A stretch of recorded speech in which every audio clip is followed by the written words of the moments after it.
utang na naman yung pag-uusapan natin. Rehistrado naman siya guys. Yung maximum down na pwede mong hiramin is 32,000 pesos. Nahiraman ko na to guys at yung binigay sa aking loan, first time, is 3,500. So today, papakilala ko sa inyo si Fast Cash VIP para makita nyo kung anong meron kung sakali hindi nyo pa siya kilala guys. So, keep watching.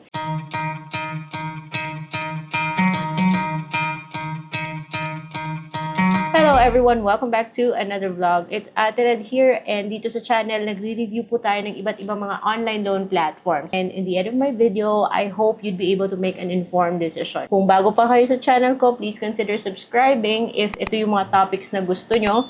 And if you think it's helpful, of course, please share this video. And as stated kanina, sabi ko pag-usapan natin itong si Fast Cash VIP and under po siya kay Fcash na company. And makikita mo yung loan app na to sa updated list of recorded online lending platforms ng SEC. So far, wala pa naman siyang asterisk. Sabi niya ay maximum 32,000 pesos daw. Bago nyo ako sabihan na sinisiraan ko lang yung loan app, panoorin nyo na lang yung video na to. So, na-approve ako sa 3,500 sa loan app na to. That was my first loan. Which means na kung bago ka pa lang sa isang loan app, huwag na kayo mag-expect na kaagad kayo dun sa maximum. Expect kayo na magsisimula kayo sa mababang amount. So, pagkatapos ko siyang bayaran yung guys, nalito ako sa kanyang offer. Kasi dun sa dashboard niya, lumalabas na 4,000 to 5,000 yung pwede ko raw hiramin. Yung text niya sa akin na 100% approval na up to 8,000 pesos ay hindi totoo. Pero pag pumunta naman ako sa profile ko, sabi niya 10,500 daw yung total credit line, but it looks hanggang 5,000 lang ako, obviously.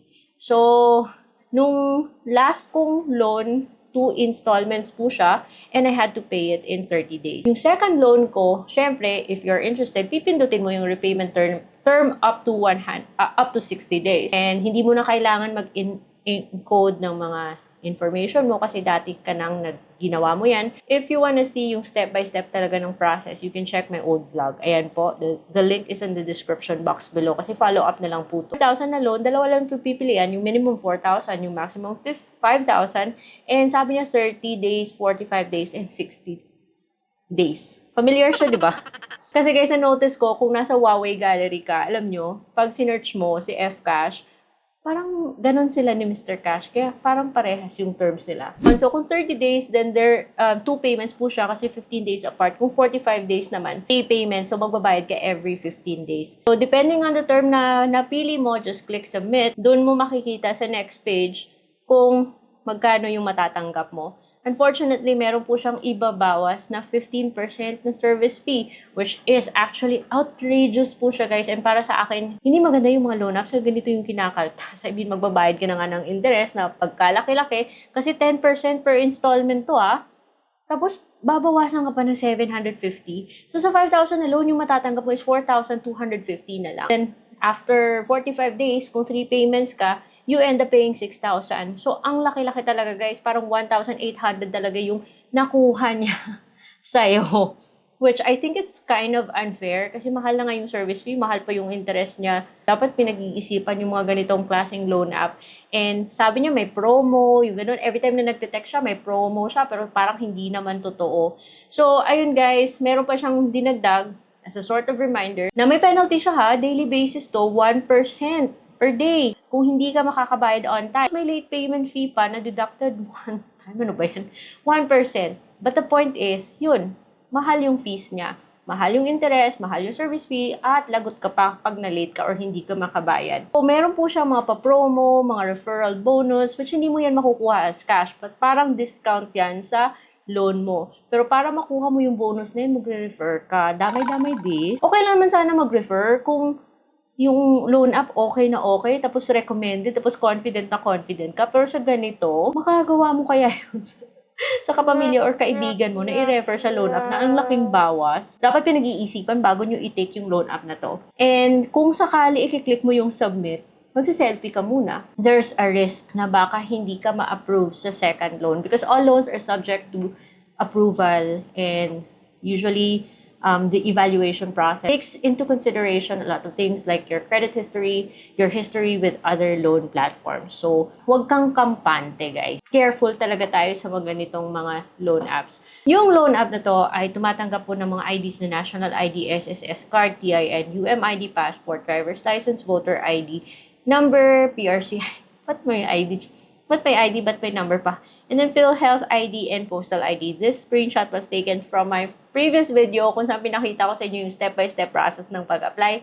If you want to see that, the link is in the description box below. Bago kayo guys mag-forward or magbigay ng information nyo sa loan app na to, which the good news, at least hindi po siya hihingi ng Facebook. At least. Pero bago kayo magbigay ng information or magbigay kayo ng ID sa loan app na to, please bear this in mind. A few days or one day before your due date, hindi ko gusto the way siya mag-remind. You will receive a couple of text messages. Yung isa, officially galing po siya sa kay Fast Cash VIP, the usual reminder lang.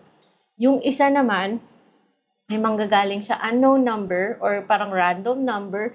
At ayun, ang angas po. So, ayaw natin ng ganyan. O ayan, pakita ko na lang sa inyo kung ano yung example ng text na yan. Basahin nyo na lang, guys. So, ayaw natin ng ganyan kasi magugulantang ka pag nakatanggap ka ng ganyan, especially if hindi ka naman overdue, ito yung matatanggap mo, edi syempre mababad trip ka. So, hindi ko po sinisiraan yung loan app na to. It's just that, hindi lang po ako sang-ayon sa mga ganitong mga style. And the fact na parang ang laki ng kinakalta siya, syempre, X na to para sa akin. So, pero nasa inyo po yan kasi decision nyo naman yan kung magbabayad, kung uutang kayo dito o hindi ha. Pero yung importante is alam nyo what to expect sa loan app na si Fast Cash VIP. So, para sa akin guys, hindi ko ititake yung ganitong loan and I hope, yung message ko lang dito is pag-isipan nyo.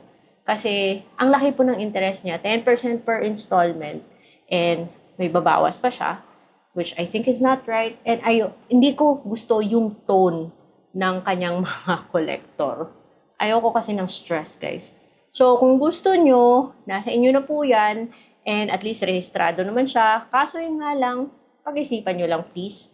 So, kung meron kayong mga loan apps na gusto nyo pasilip, let me know in the comment section below. And oh, by the way guys, if you're wondering kung kaagad ba natatanggap, maghihintay ka ng a few minutes bago mo matanggap. And please make sure na tama po yung nilagay nyong GCash para hindi po mawala yung pera kasi ang hirap mag-dispute. Kung gusto nyo pa rin makita yung step-by-step process sa pag-apply dito kay Fast Cash VIP, please go to the link in the description box. Andun po yung step-by-step process in my first video. I leave the decision. It's up to you guys ha, kung kayo'y uutang sa loan app na to. Ang importante is, alam nyo kung ano yung pinapasukan nyo. So that is it for today's video. I will see you on my next vlog. Bye!